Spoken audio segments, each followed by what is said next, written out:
Bien, en este video vamos a estudiar un nuevo tema que se conoce como respuesta en frecuencia de un circuito. Entonces, este video va a ser prácticamente una introducción al tema para en los siguientes comenzar a estudiar con más detalle dichos conceptos. Entonces, la introducción va a consistir en tratar de resaltar los fenómenos más importantes que suceden en un circuito y los cuales representan el comportamiento del circuito en el contexto de lo que vamos a llamar respuesta en frecuencia. Ok, el primer concepto que voy a mostrar aquí a manera de introducción del tema, les repito, todo este video va a ser introducción con respecto a algunos conceptos importantes que voy a tratar de resaltar. El primer concepto va a ser el concepto de integrar una función. Para ello lo voy a tratar de desarrollar mediante un ejemplo y el ejemplo consiste en definir una función cualquiera. Voy a definir una función totalmente arbitraria con la característica de que esa función puede o no puede ser discontinua. En este caso voy a escoger una función discontinua como la que estoy mostrando en esta primera gráfica, en donde muestro una función f de x, una función que depende de la variable independiente x y que está definida gráficamente como lo muestro en la página que está aquí. Esta función f de x tiene un valor de 2 en el intervalo de x de 0 a 2 y tiene un valor de 1 en el intervalo de x de 2 a 4. Ok, lo que voy a tratar de hacer es integrar esta función, definir una nueva función que se llame g de x, donde g de x sea la integral de f de x y vamos a graficar esta nueva función. La integral va a ser una integración indefinida. Voy a graficar cómo se comporta g de x basándome o tratando de sincronizar la gráfica con respecto a la gráfica de f de x. Bien, entonces f de x la definimos de manera en forma de ecuación como dos valores. Uno, f de x igual a 2 cuando x pertenece al intervalo de 0 a 2 y igual a 1 cuando x pertenece al intervalo de 2 a 4. G de x por su parte lo defino como la integral desde 0 hasta un número indefinido, un límite indefinido de f de x y recordemos que una función integral le tenemos que agregar una constante de integración. En este caso esta constante de integración la estoy llamando g de x0, es decir, le sumo el valor que tiene la función g en el momento en que x vale 0, que es donde estoy iniciando la integral. Ok, para poder integrar esta función, como está definida en dos intervalos, es una función discontinua, integro primero en el intervalo de x de 0 a 2 y segundo en el intervalo de x que va de 2 a 4. Entonces defino una función g1 de x como la integral de 2 de x2, porque eso es lo que vale la función en ese intervalo, más g de x0, y defino otra función g2 de x como la integral de 1, que es lo que vale la función en el intervalo de 2 a 4 de x, más el valor que tiene g de 1, o sea la función anterior, en el momento en que x valía 2, que es lo que llamo x subíndice 2. Ok, la primera expresión de g de 1 de x, la primera integral, nos genera la integral indefinida 2x más, vamos a suponer que la condición inicial de la función g de x0 era de 0, entonces 2x más 0 en el intervalo de 0 a 2, y g2 de x es igual a x más 4. 4 es el valor que tiene la función g1 de x, precisamente en el momento en que x vale 2, o sea, este valor que tenemos aquí corresponde al valor de 4, sería el valor de g1 de x, es la constante de integración que tenemos que sumársela a la nueva función g2 de x que representa la integral de 2 a 4. Ok, lo importante aquí, lo que quiero mostrarles más que el procedimiento de integración, es observar la gráfica de las dos funciones, la función f de x graficada en rojo y la función g de x graficada en azul. Observemos que la gráfica azul es una función continua, a pesar de que la gráfica roja, f de x, es una función discontinua. Y este es el concepto que quiero resaltar de todo este análisis que estamos haciendo. La función integral, g de x, siempre va a ser una función continua con respecto a la función que está integrando. Puede ser que la función f de x pueda ser continua o discontinua, en este caso es discontinua f de x. Sin embargo, la integral, ya sea de una función continua o discontinua, siempre nos va a generar una función continua, que es lo que estoy escribiendo en la parte inferior izquierda, en donde pongo función y luego continua siempre. Continua siempre significa, o el significado que quiero darle, es que una función integral, es decir, una función que viene de una integral de alguna otra función, siempre va a ser una función continua, sin importar que la función que esté integrando sea continua o discontinua. Ok, este concepto importante lo vamos a conectar con un dispositivo que aparece en los circuitos electrónicos que hemos estudiado. Entonces lo voy a hacer más adelante. Quedémonos entonces en esta primera página. El concepto principal que quiero resaltar es ese, que si una función es la integral de otra, esa función integral siempre va a ser una función continua. Ok.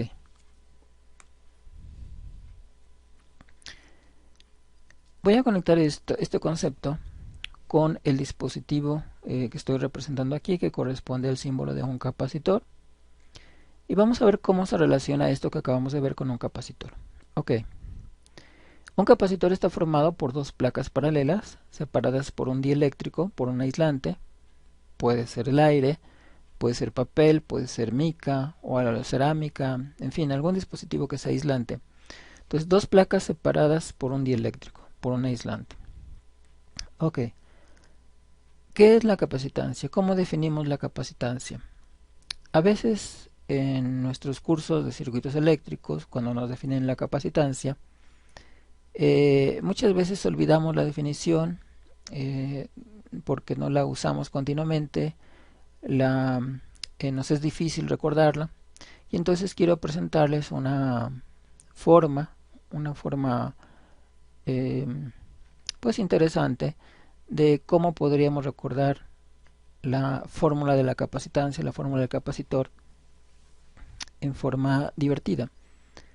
Estoy presentando en el diagrama que está en la parte inferior izquierda el mismo capacitor formado por dos placas, en donde estoy realzando el grueso de cada placa, dibujándolas como rectángulos alargados, y estoy colocando el capacitor dentro de un contexto, dentro de un circuito eléctrico simple formado por una resistencia y una fuente de voltaje de cualquier valor, por ejemplo un valor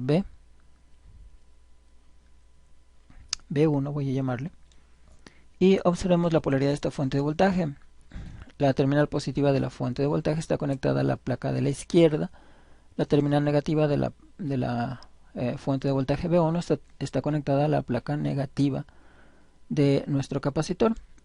Si yo dejo el capacitor conectado en ese circuito durante mucho tiempo, la placa de la izquierda va a acumular cargas positivas y la placa de la derecha va a acumular la misma cantidad de cargas, pero en polaridad contraria, es decir, va a acumular la misma cantidad de cargas pero en forma negativa, como lo estoy mostrando aquí con los signos más y menos. Estoy representando a manera de ejemplo simple que la placa izquierda acumuló 3 cargas positivas, mientras que la placa derecha acumuló lo mismo pero en cargas negativas, es decir, 3 cargas negativas. Ok, para acordarnos cuál es la ecuación que define al capacitor, de manera pues chistosa, y que eso permite que la recordemos siempre, es responder a la siguiente pregunta. Pues cada uno de ustedes puede responder la pregunta que voy a hacer de manera muy simple, diciendo un sí o un no. Ok, la pregunta es, ¿pueden ustedes ver las cargas en el capacitor que dibujé? Las cargas que estoy representando por los signos más y los signos menos. La pregunta sería, ¿pueden ustedes ver la carga en el capacitor? Cuando me refiero a la carga significa, ¿pueden ustedes ver los signos más y los signos menos? Pues todos responderíamos que sí, sí podemos ver esos signos nos representan las cargas en el capacitor. Ok, pues esa simple respuesta a esa simple pregunta nos permite escribir la siguiente oración. La oración va a ser: la carga se ve, es decir, la carga la podemos ver. Entonces escribimos Q, que es carga, la podemos ver, entonces podemos decir que la carga se ve. Entonces la carga se ve. De esa manera vamos a recordar fácilmente, si captaron la broma, de que la carga se ve, pero en lugar de escribirlo con palabras, lo escribimos con una ecuación.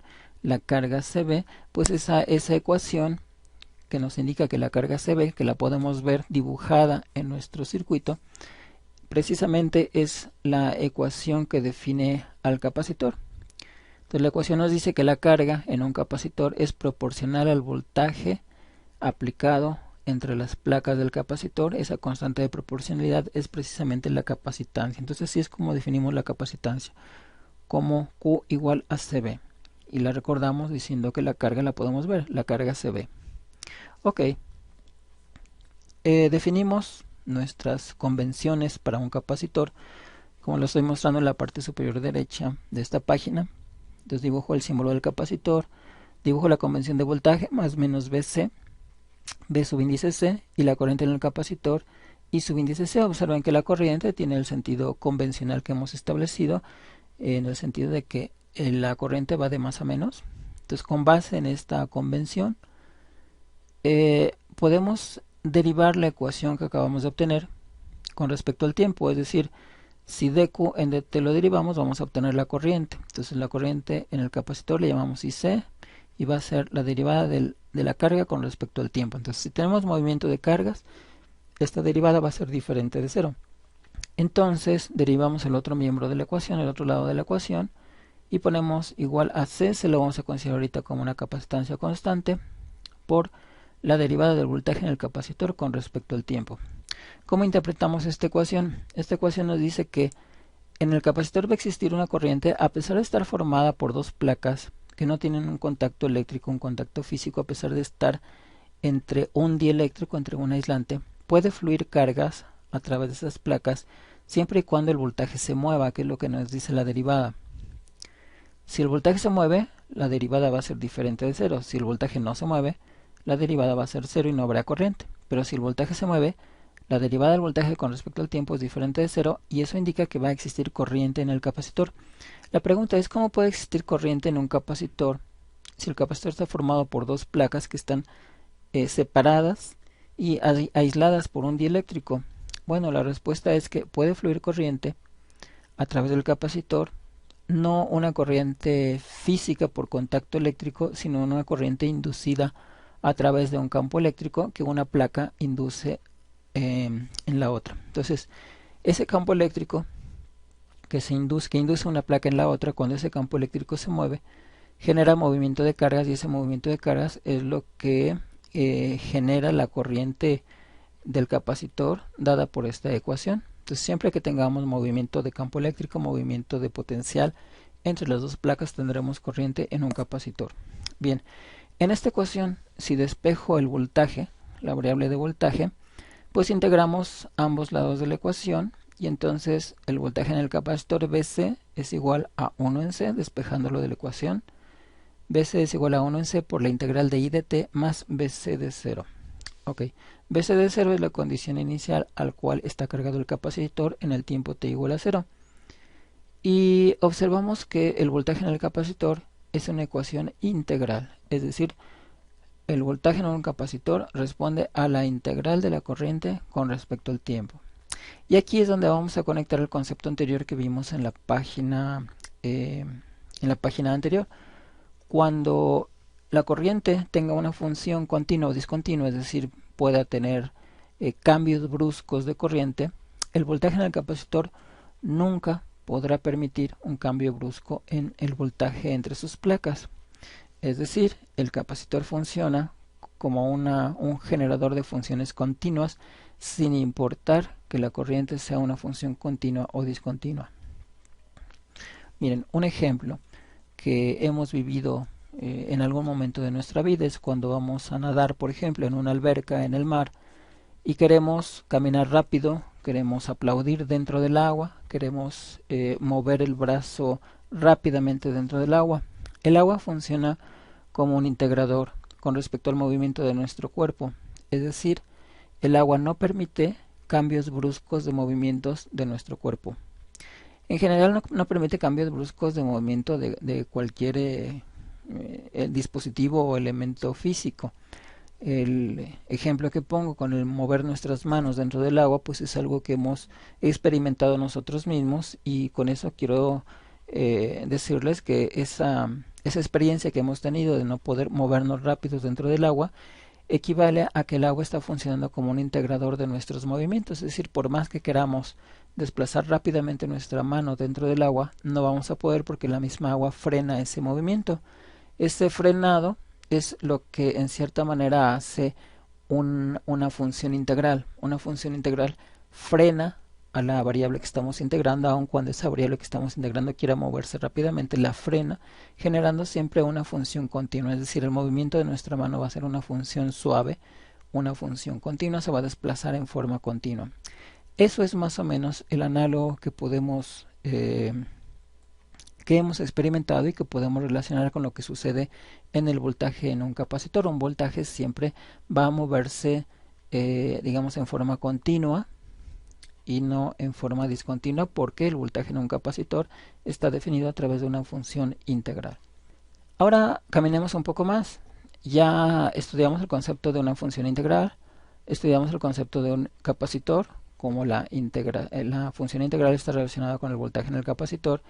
Y ahora recordemos nuestros análisis que hemos hecho de las diferentes configuraciones con transistores, tanto bipolares como FETs. Y recordemos que para lograr cada una de esas configuraciones hemos utilizado capacitores de acoplo y capacitores de desvío.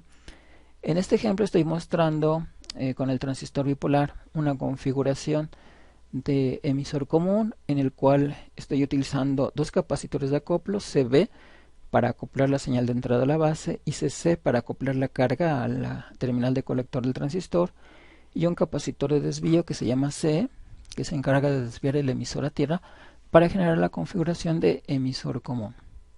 Observemos que en este circuito hay tres capacitores, CB, CC y CE. Además, en nuestro modelo híbrido pi, el modelo híbrido pi que llamamos semicompleto, definí en algún momento, cuando estudiamos el modelo híbrido pi, dos capacitancias importantes en el transistor, que son Cpi, es una capacitancia definida entre base y emisor, y una capacitancia Cmu definida entre base y colector. Si este modelo híbrido pi lo colocamos en nuestro circuito original, quitando el símbolo del transistor, quito el símbolo y colocamos el modelo híbrido pi, resulta que todo nuestro circuito completo contendría 5 capacitores. 3 capacitores verdes, que son CB, CE, y 2 capacitores rojos, que serían Cpi y Cmu. Entonces estaríamos hablando de un circuito eléctrico que contiene 5 capacitores. Ok. Cada capacitor se vería entonces afectado por el comportamiento que acabamos de ver, es decir, el voltaje en cada capacitor. El voltaje en cada capacitor va a ser siempre una función continua. Entonces el voltaje en el capacitor va a estar frenando al transistor si éste quiere moverse muy rápido. Entonces así es como funciona, digamos, un transistor sumergido dentro de la alberca, entre comillas, dentro de la alberca que le está formando el circuito exterior y el modelo híbrido pi. Entonces supongan que las capacitancias funcionan algo así como los capacitores son los responsables de generar esa densidad del agua en el que se está moviendo el transistor. Entonces el capacitor quiere mover sus nodos, en este caso el colector quiere moverlo rápido, pero debido al agua que lo está rodeando, recuerden, es agua entre comillas, haciendo la analogía con el ejemplo que les acabo de dar, esta agua que está frenando al colector del transistor, pues lo están definiendo las capacitancias CB, CC, CE y las capacitancias Cpi y Cmu. ¿Okay? Entonces podemos quedarnos con esa analogía de que los capacitores, junto con todas las resistencias que rodean al circuito y el modelo híbrido pi, forman como un freno, algo que detiene al transistor y que le impide moverse rápidamente. Entonces, ese es el efecto de los capacitores en un circuito. Nuestro objetivo en este tema de respuesta en frecuencia es poder analizar y ver qué tanto esos capacitores frenan al transistor, qué tanto no lo dejan moverse, o bien, si lo vamos a diseñar, cómo poder establecer los valores de los capacitores en forma adecuada para que permitan que el transistor se mueva a la velocidad que nosotros queramos y que el transistor pueda responder a señales que se están moviendo, a señales de entrada que se están moviendo rápidamente o lentamente, dependiendo lo que el comportamiento que queramos obtener en nuestro circuito. ¿Okay? Entonces nuestro objetivo es ver cómo se comporta esos capacitores, cómo generan ese ambiente, ese contexto en el cual se va a encontrar el transistor sumergido y qué tanto lo van a frenar o qué tanto van a permitir que se pueda mover lo suficiente para que pueda amplificar una determinada señal.